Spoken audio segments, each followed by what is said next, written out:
মাত্র অফিস থেকে আসছে, এই কাপড়টা ছাড়া আমার আর নাই। এগুলো তারপর মানুষরা আমাকে দিছে, আমি এখন এগুলো পরে আছি। আর কিছু বলেন দাদা, মুরগি কয়েকটা পালন করে, ওই যে আমার মুরগির ঘর ওইখানে আছে, তাহলে মুরগিকেও আমি খাওয়াইতে পারি কিচ্ছু পারি না। ওনারা ঠিক আছে, ওনারা গুলি না ছড়ে এরকম করতে পারতো। এই আপনারা এরকম করতেছেন করে আসে আমাদের দরজা বাড়ি মারক না, বা আমাদেরকে পালানোর সুযোগটা দেখ না। ওনারা তো এটা করে নাই, পালানোর সুযোগ পর্যন্ত দিতেছে না। এটা কিরকম অমানবিক অত্যাচারের মতন। হ্যাঁ, আমরা কি এদেশের মানুষ না? আমরা কি বাড়ি থেকে এসে আমরা ইয়ে করছি? আমাদেরকে তো পালানোর সুযোগ পর্যন্ত দেয় না। যেভাবে গুলি করতেছে ওনারা, পালানোর সুযোগ পর্যন্ত আমাদেরকে দেয় না।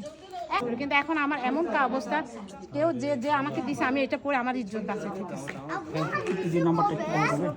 না। আমি পারবো না, আমার নাম্বার দিতে পারবো। গতকালকে নিয়ে আসছে লাস্ট, এখানে 3 জন পাইছি, আর গতকালকে নিয়ে আসছে 3 জন। তারপর আরোগুলো হাসপাতালে, সরকারি হাসপাতালে আছে। তারপরে পার্সেল 0 মাইলে, পার্সেলের মধ্যে মনে হয় 5 জন আছে। চিটাং প্রেরণ করা হচ্ছে 3 জন। তো ওখান থেকে লাস্ট আসছে গতকালকে রাত্রে 1 জন, মানে মোট 6 জন আপাতত দাপন করা হয়েছে। আরও খুঁজাখুঁজি আমরা খুঁজে পাই নাই, আরও যে কতগুলো কি হয়ে আছে এখনো খুঁজে পাই নাই। এই অবস্থা।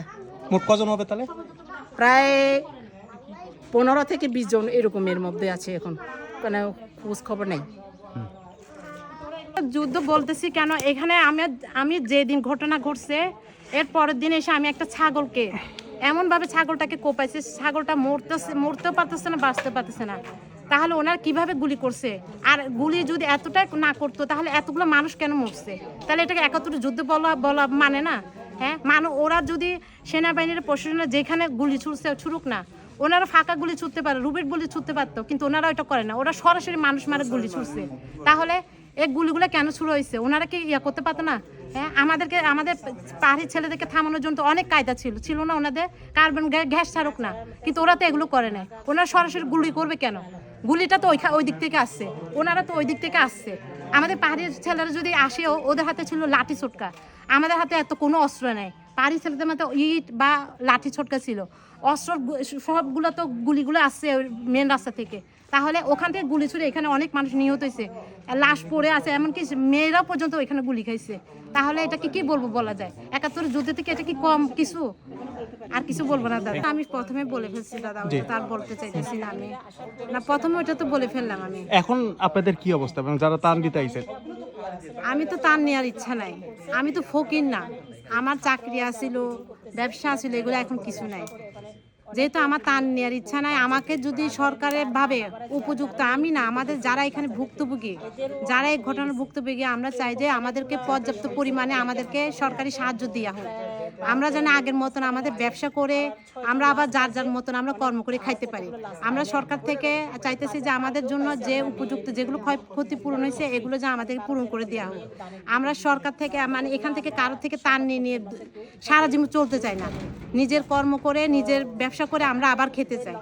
আমার বক্তৃতা হয়েছে যেটা। আর যারা যেগুলো আমাদের নামে ছাপানো হইতেছে, আমাদের পাহাড়ি সন্ত্রাসীরা এগুলো করতেছে, ওনারা কিভাবে জানেন? যদি পাহাড়ি সন্ত্রাসী করা হয়, ওখানে 2:30টার পরে কেন মাইকিং করে ডাকা হয়েছে? ভাইরা আপনারা লুট করিয়েন না, আপনারা চলে আসেন, ব্যবসার ক্ষতি করেন না। তাহলে এদের কাকে ডাকা হয়েছে মাইকিং করে? ওইটাতে আর্মি ক্যাম্পের ওইখান থেকে ডাকানো হয়েছে। তাহলে এটা কি পাহাড়ি সন্ত্রাসীকে ডাকা হয়েছে নাকি বাঙালি সন্ত্রাসীকে ডাকা হয়েছে? এটা হচ্ছে আমার বক্তৃতা। ডাকা যে হয়েছে 2:30টার পরে কেন মাইকিং করা হয়েছে? তার আগে কেন আমাদের ম্যাডামরা ঘুমাইছে নাকি আমাদের উপদেষ্টারা ঘুমাইছে? তখন কি ওনারা 2:30টার আগে ডাকতে পারে নাই? 12টার পর থেকে যখন এই ঘটনাটা ঘটছে, 3 ঘন্টা এখানে 71 যুদ্ধের মতো চলছে। কেন এর আগে কেন ওনারা ডাকার হয় না আমাদেরকে? হ্যাঁ, আরও মাইকিং করে ডাকতেছে, আপনারা ভাইরা ওদের ক্ষতি করিয়েন না, আপনারা চলে আসেন, ব্যবসার ক্ষতি করেন না। তাহলে এগুলো যদি বলে, আবার কেন পাহাড়ি সন্ত্রাসী কথা উঠছে? এগুলো পাহাড়ি সন্ত্রাসী করলে পাহাড়িরা আমাদের ঘর পুরাবে কেন? পুরালে বাঙালি ঘর পুরাবে। পাহাড়ি সন্ত্রাসী পাহাড়িদেরকে ক্ষতি করতে আসে নাকি? এ কথাটা আমার মনে হয়। এটা আমাদের পাহাড়ি সন্ত্রাসী যদি করতে, তাহলে আমাদেরকে নিয়ে আবার কেন এগুলো ভিডিও করা হবে? তাহলে আমরাই যদি আমাদের ক্ষতি করি, তাহলে আমরাই থাকি আমাদের মতো করে, আমাদের কোনো কিছু দরকার নেই। তাহলে আমরাই আমাদের এই অবস্থায় আমরা থাকতে চাই, আর আপনারা আমাদেরকে আর সাহায্য করেন না। সরকার যদি আমাদেরকে এখানে প্রশাসন উল্টা আমাদেরকে ভুল বুঝতে চায়, আমরা এখানে জড়িত, আমরা করতেছি, ওদেরকে সাহায্য করতে। আমরা যদি সাহায্য করতেছি তাহলে আমাদেরকে আর আপনারা কেন আসবেন? আমরা আমাদের মতন পাহাড়ির মতন থাকি, আমাদেরকে আর সাহায্য করার কেউ দরকার নেই। আমি মনে করতেছি এটার দিকে। দিদি এই যে ৭১-এর